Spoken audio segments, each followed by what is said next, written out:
I thought I would film a quick Friday Reads video before I head out to the ballet I'm seeing tonight.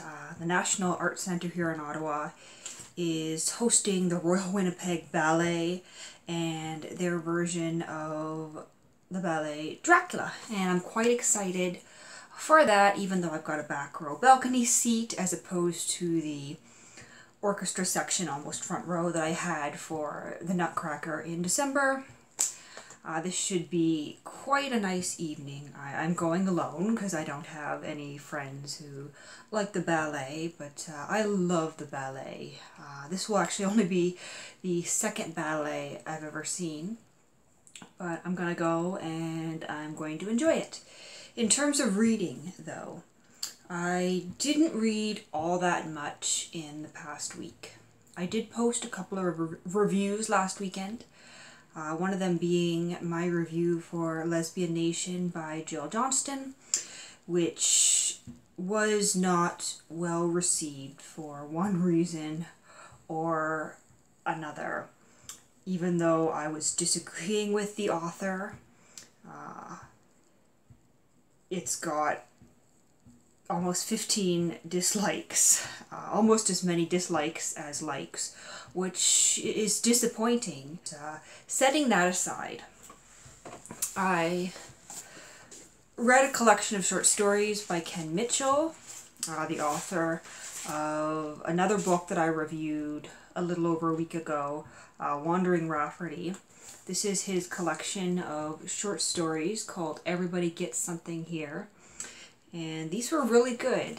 Some of them were misses, but most of them were quite good, especially the first story, which is called Everybody Gets Something Here, about these two guys who are trying to make their way to Toronto, and they're out of money, so they end up stopping in this tiny little town and working at the fair,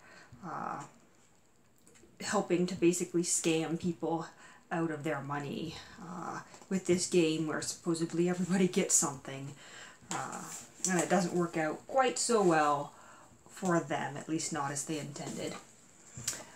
I also read a collection of poetry by Douglas LePen. This is a collection that I picked up at the library last Friday. It was just a random pick. Published in 1990. It's got some love poems, which I actually found quite boring, not because they're not good, but perhaps because I'm not interested in those types of poems at the moment. But there were some interesting ones, especially in the Far Voyages section. It's always neat in poetry to get references to Canadian cities. Winter Day in Montreal was quite good. So I read that collection. And in terms of what I'm reading right now, I'm about halfway through a collection of poetry by Canadian poet Irving Layton, Periods of the Moon, also a library grab. And we've got this back dust jacket giant black and white photograph, which, as I remarked a couple weeks ago in a book haul, they don't really do that anymore with books. They don't put a giant photograph of the author on the back of a book so often anymore. So this was published in 1967, and so far I really like the poems. In the foreword, he's a little bit full of himself, a little bit pretentious. He has some interesting things to say about contemporary poetry of his time. A lot of times he says it's not really that good. He says, in this decade, the fad is poetry.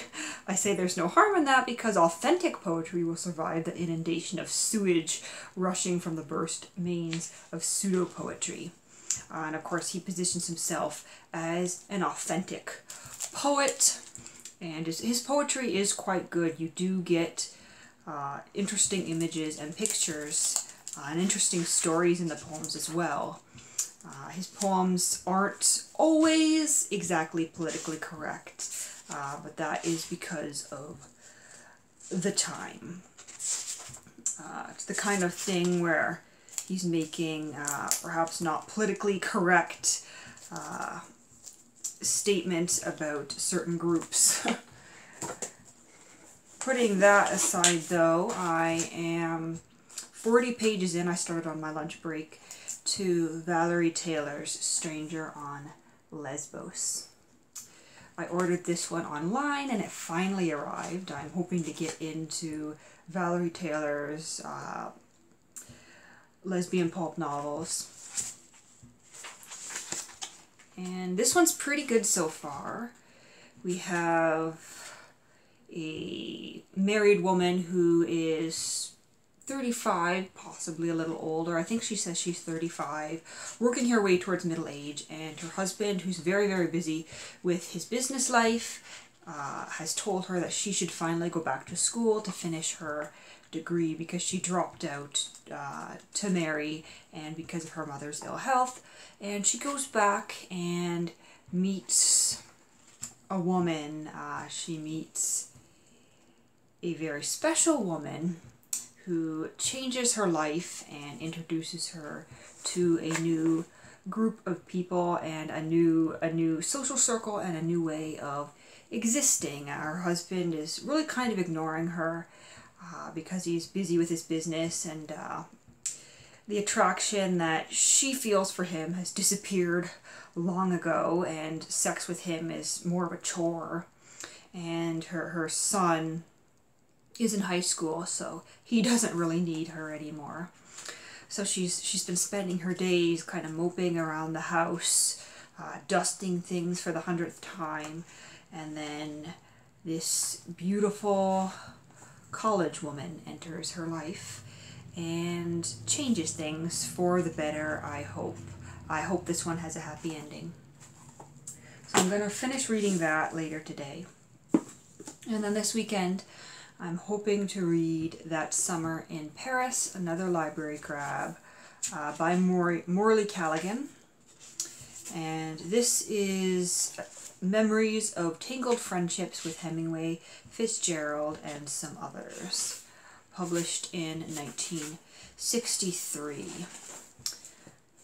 Because it's a paperback put into library binding, I don't really know what it's about.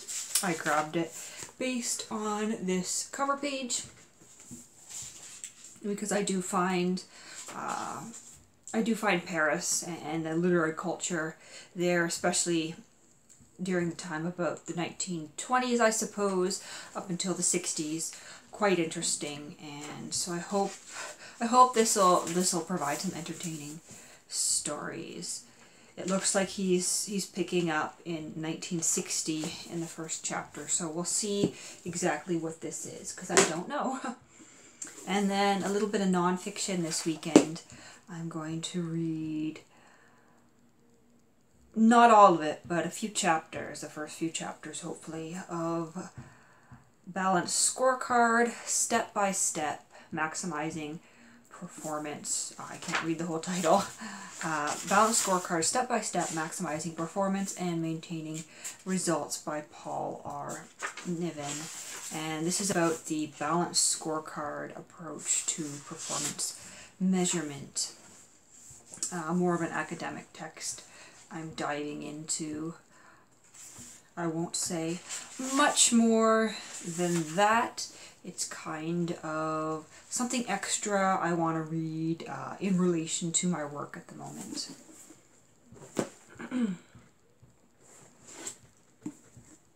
Yeah, so that's my reading for this weekend. I'm looking forward to doing some reading, looking forward to my ballet tonight, looking forward to watching some ER reruns with a friend tomorrow night. Shaping up to be a good weekend for me. We've got some freezing rain coming my way though, so it might get a little bit dicey come Sunday night.